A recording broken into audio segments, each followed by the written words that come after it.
Colony എന്നുള്ള പേര് മാറ്റുന്നത് ഓർഡർ എങ്ങനെയാണ് അതിപ്പോ എല്ലാം ആയി ഉത്തരവ് നിറം അത് SC/ST കോളനി രണ്ടിനും മതി.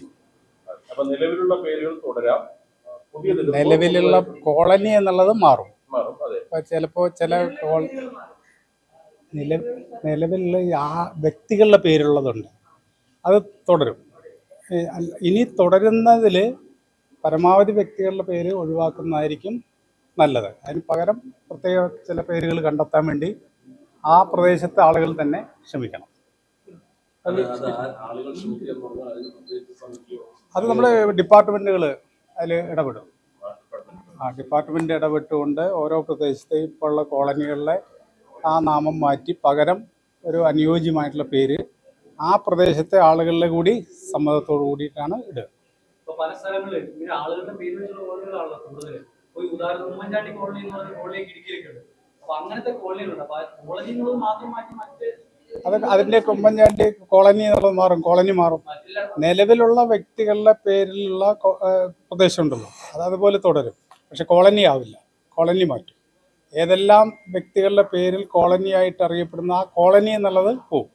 എന്നാൽ ആ വ്യക്തിയുടെ പേരിൻ്റെ കഴിഞ്ഞുള്ള കോളനിക്ക് പകരം ഒരു പേര് അവർ കണ്ടെത്തണം.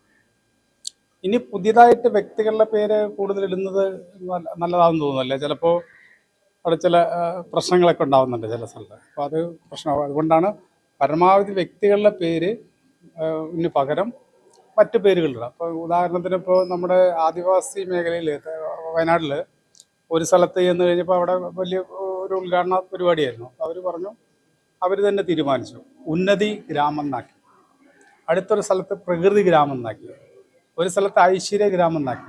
അപ്പോൾ അങ്ങനെയുള്ള പേരുകൾ അതാത് പ്രദേശത്തെ ആളുകളിലെ അല്ലെങ്കിൽ ചെറുപ്പക്കാരുടെയൊക്കെ തന്നെ ഒരു അടിസ്ഥാനത്തിൽ വകുപ്പ് തന്നെ നേതൃത്വം കൊടുത്തുകൊണ്ട് അവിടെ പേരുകൾ മാറ്റാനുള്ള നടപടി ചെയ്യും. ഈ മന്ത്രിസഭയിലെ അവസാനത്തെ പരിപാടിയാണ്. അവസാനത്തെ പരിപാടി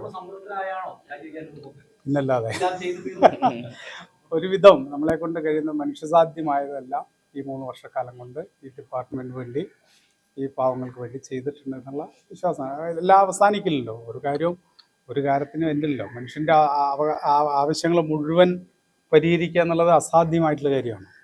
ഓരോ മനുഷ്യൻ്റെയും ആവശ്യങ്ങൾ ഇങ്ങനെ ഓരോന്ന് കഴിയുമ്പോൾ അടുത്ത ആവശ്യമാവും അല്ലേ. നമ്മുടെ നേരത്തെ മീഡിയയുടെ സൗകര്യങ്ങൾ വളരെ പരിമിതമായിരുന്നു, പിന്നെ ആധുനിക സംവിധാനങ്ങളെല്ലാം വന്നു. അതുപോലെ തന്നെ മനുഷ്യൻ്റെയും ആഗ്രഹങ്ങൾ പെട്ടെന്ന് തീരുന്നതല്ല. അത് മനുഷ്യനുള്ളോടത്തോളം കാലം പുതിയ ആഗ്രഹങ്ങൾ ഉണ്ടാവും അല്ലേ. ആഗ്രഹമില്ലെങ്കിൽ പിന്നെ മനുഷ്യനില്ല.